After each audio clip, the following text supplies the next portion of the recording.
The advanced medium combat aircraft marks a leap towards military self-reliance, but the jet faces a long runway before it's combat-ready. For decades, India's most advanced fighter jets have borne the stamp of foreign origin.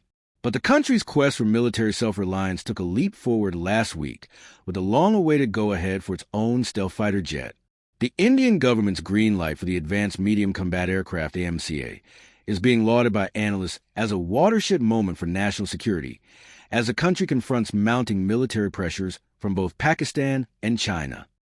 New Delhi's Defense Ministry announced on Tuesday that it had approved the execution model for the AMCA, a fifth-generation fighter jet project aimed at enhancing the Indian Air Force's deep strike capabilities, paving the way for prototype development and eventual production.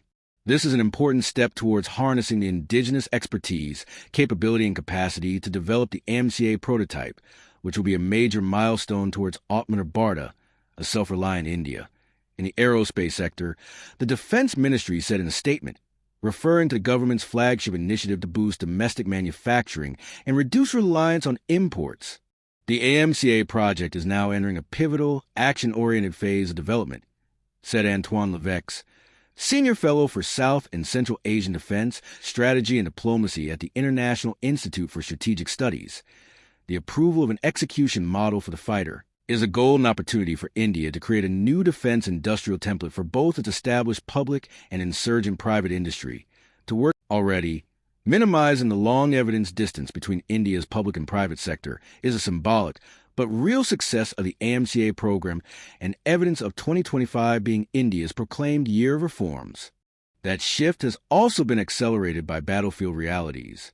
During Operation Sindoor, Indian forces deployed the homegrown Akash and Akash-tier air defense systems to intercept Pakistani drones and missiles. An S-400 system failed. The operation revealed India's need to not only counter Pakistan, but also address indirect Chinese involvement, according to retired Air Vice Marshal Kapil Kak, making locally developed defense systems a crucial part of operational readiness. Indigenous capability has come to the forefront in our thought process in planning for the future as a result of our experience in Operation Sindoor. In the recent India-Pakistan clashes, China's involvement extended to earlier supplying Islamabad with the military technology it used, such as PL-15 missiles and J-10C jets.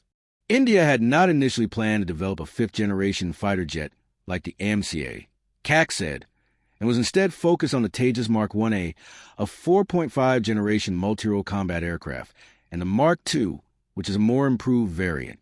The Mark II was then to be followed by AMCA, largely 4.5 generation, not planned to be built fifth generation, he said. But experience and insights from the United States and the study of Chinese systems had shown India that the development, testing, and production timeline for a fifth-generation fighter could, in fact, be shorter than that for a fourth-generation jet, Kak said. Chinese programs are well known, he said. There are reports that China might provide Pakistan with the J-35, which will put us, India, in a disadvantage if there is a need of another operation like Sindoor. In March last year, the Cabinet Committee on Security, chaired by Indian Prime Minister Narendra Modi, approved the full-scale design and development of 5 AMCA prototypes with an initial budget exceeding 150 billion rupees, $1.8 billion US.